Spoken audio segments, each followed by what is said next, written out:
সকাল থেকে রাত পর্যন্ত এক মুহূর্তও বসার সময় পাই না, জানো তো বন্ধুরা।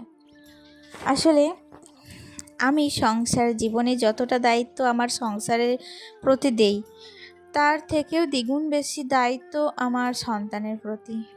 একটা মেয়েকে, একটা সন্তান এবং একটা সংসার দুটো একই হাতে সামলাতে হয়, একই সাথে। এটা কিন্তু একটা মেয়েদের পক্ষেই কাজটা করা সম্ভব, কারণ জানো তো একটা মেয়ে সব কিছু সহ্য করতে পারে, তার সহ্য শক্তি কিন্তু অসীম।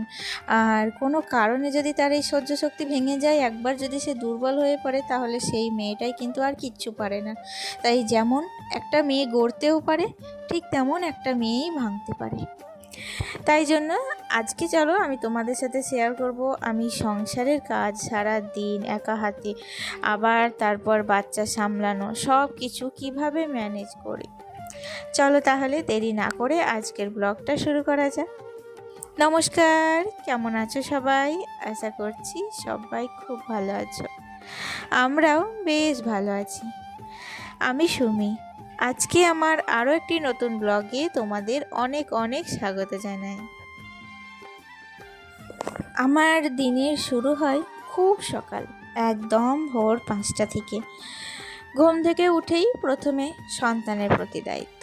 একটা মা হিসেবে আমি কিন্তু প্রথমে আমার ছেলের দিকটাই আগে দেখি। ওকে ঘুম থেকে উঠে ওকে ব্রাশ করানো থেকে শুরু করে ওকে রেডি করা, ওর স্কুল ব্যাগ রেডি করা, সমস্ত দিক নজর দিয়ে আগে ওকে স্কুলে পাঠাই। তারপর চলে আসি আমার সংসারের কাজে। দেখো, সংসারের কাজ সকাল থেকে রাত অবধি কিন্তু থেকেই থাকবে। তার মধ্যে কিন্তু ছেলে, স্বামী, এদের দায়িত্ব কর্তব্যগুলো আগে পালন করতে হবে। তারপর সংসারের কাজ তুমি অফ টাইমে টুকিটাকি করেই যাও না কেন, কোনো অসুবিধা হয় না। আসলে আমি কাজগুলোকে ছোট ছোট ভাগে ভাগ করে করি, এতে একসাথে অনেক কাজের চাপ মনে হয় না। রান্না চড়িয়ে দিয়ে সেই সময়ে ঘর গুছিয়ে নেওয়া বা অন্য ছোটোখাটো কাজ সেরে ফেলা, এই রকমভাবেই কিন্তু আমি আমার সংসারের কাজটা করি। এতে কিন্তু আমার খুব সহজ লাগে কাজগুলো করতে, জানো। একদিকে রান্নাটাও হয়, অন্যদিকে ঘর গোছানোটাও হয়, বা সংসারের প্রত্যেকটা মানুষের দায়িত্ব কর্তব্য সবটাই কিন্তু আমরা পালন করতে পারি। দেখো, সংসারের কাজের পাশাপাশি বাচ্চা খাওয়ানো, খেলানো ও বিশ্রামের দিকেও নজর রাখতে হয়। বাচ্চা যখন খেলায় ব্যস্ত থাকে বা বিশ্রাম নেই, তখন গুরুত্বপূর্ণ কাজগুলো তাড়াতাড়ি শেষ করার চেষ্টা করেন। তারপর দুপুরে রান্না, বাসন পরিষ্কার, ঘরের বাকি কাজগুলো সেরে নিই। সময় বাঁচানোর জন্য সব কিছু পরিকল্পনা করে করাই ভালো, তাই না? আর যাদের বাড়িতে ছোট বাচ্চা আছে, তাদেরকে একটু বিশেষ করেই পরিকল্পনা করতে হয়, কারণ এরকম দুষ্টু ছেলে যদি থাকে কারোর বাড়িতে, ফেলা ঝেলা সবসময় অগোছালো করে রাখে। আমি যতই গুছিয়ে রাখি না কেন, দিনের শেষে ঘরটা সেই একই অবস্থায় ফেরত আসে। আসলে কি বলতো, আমাদের মতো যাদের ঘর গোছানোর প্রতি একটা বাতিক আছে, মানে কোনো কিছু এলোমেলো হয়ে পড়ে থাকবে, সেটা চোখে দেখেও যদি আমি ঠিক না করি না, সেই জিনিসটা মনে হয় কতক্ষণের যে ঠিক করব। যাই হোক, এদিকে বাজার থেকে এনেছিল মুড়িগুলো অনেক দিন থেকেই আনতে দিয়েছিল, তবুও জানো তো পাচ্ছিলই না। আর আজকে অবশেষে 1 বস্তা মুড়ি পাওয়া গেছে। আর সেটাকেই কিন্তু এখন আমি ড্রামের মধ্যে ভরে রাখলাম। আসলে এই ড্রামগুলো না অনেক ভালো, জানো। আমাদের বাড়িতে যে এইরকম ড্রাম অনেকগুলো রয়েছে, তা তোমাদেরকে না দেখালে তোমরা হয়তো বিশ্বাস করবে না। তবু এই ড্রামটা কিন্তু লাস্ট করে কিনেছিল, তখন কিন্তু বেশ ভালোই দাম পড়েছিল। তারপর একটা একটা করে আস্তে আস্তে এতগুলো জিনিস হয়েছে। আর দেখো, দেখতে দেখতে মুড়ির ড্রামগুলো না আমি কিন্তু ওপরে বাঙ্কারের মধ্যে 2টো ড্রাম রেখে দিলাম আর একটা নিচেই রাখলাম। তো আমি এভাবেই কিন্তু আমার ড্রামগুলো এই বাঙ্কারের মধ্যে ভরে রাখি। দেখতেও ভালো লাগে আর ঘরটা সৌন্দর্য আরও দ্বিগুণ পরিমাণে বাড়িয়ে দেয়, তাই না বলো?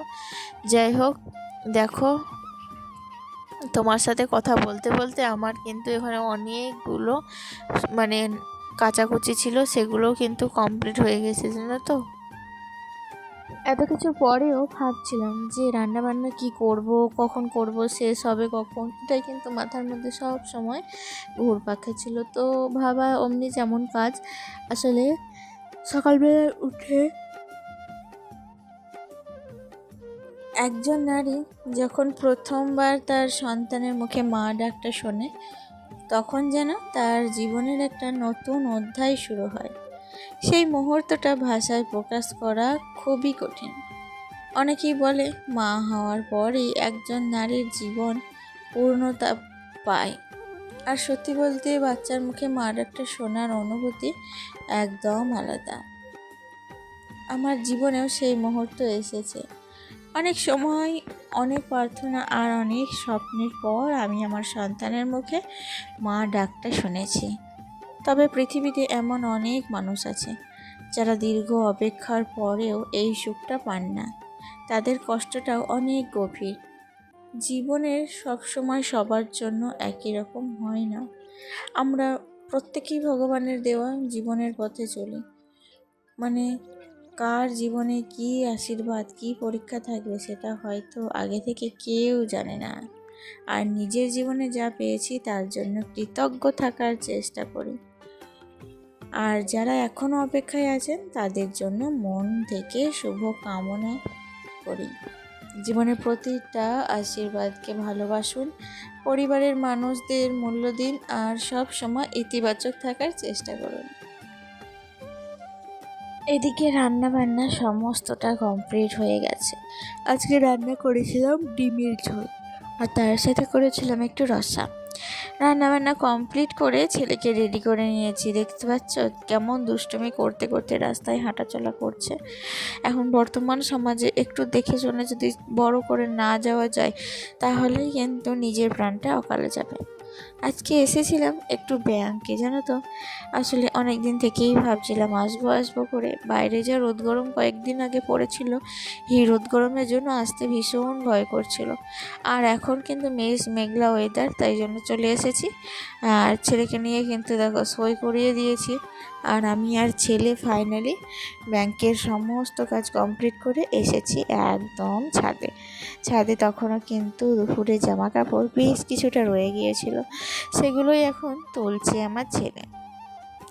বাচ্চাদেরকে যত কাজের মধ্যে রাখবে, দেখবে তাদের মন মানসিকতা দুটোই কিন্তু আলাদা রকম হয়।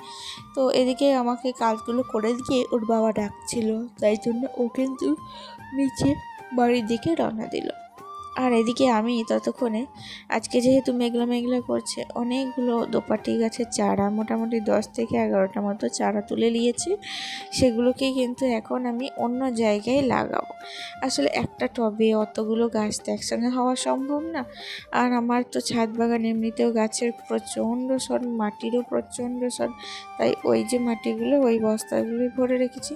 আর এখন তো কোনো গাছে কোনো মাটিরাও দিচ্ছি না, তাই জন্য কিন্তু এখন আমি মাটি নিয়ে অতটা বাড়াবাড়ি কিছুই করলাম না। এদিকে দেখো সমস্ত হরগৌরি গাছগুলো লাগানো কমপ্লিট হয়ে গেছে। এরপর আমি যেটা করি, যে কোনো গাছ লাগানোর পর আমি এখানে হিউমিক অ্যাসিড 1 লিটার জলে ভালো করে গুলে প্রত্যেকটা গাছের গোড়ায় দিয়ে দিই, যাতে গাছগুলোর মূলগুলো ভালো করে যেন হালকা একটা মাটিতে লেগে যেতে পারে। আর তারপর ফাইনালি সমস্ত গাছ লাগানোর পর ছাদের মধ্যে একটু ঘোরাঘুরি করছিলাম, বাইরেটা একটুখানি দেখছিলাম। এই পাশটা পরিষ্কার করেছিলাম ছাদে, তাতে ভীষণ সুবিধা হয়েছে না তো। এখান থেকে সমস্ত কিছু কিন্তু লক্ষ্য করা গেছে, এমনকি আমার নিচের বাড়িতে কে আসছে যেছে সেটাও কিন্তু আমি মনে করলে লক্ষ্য করতে পারছি।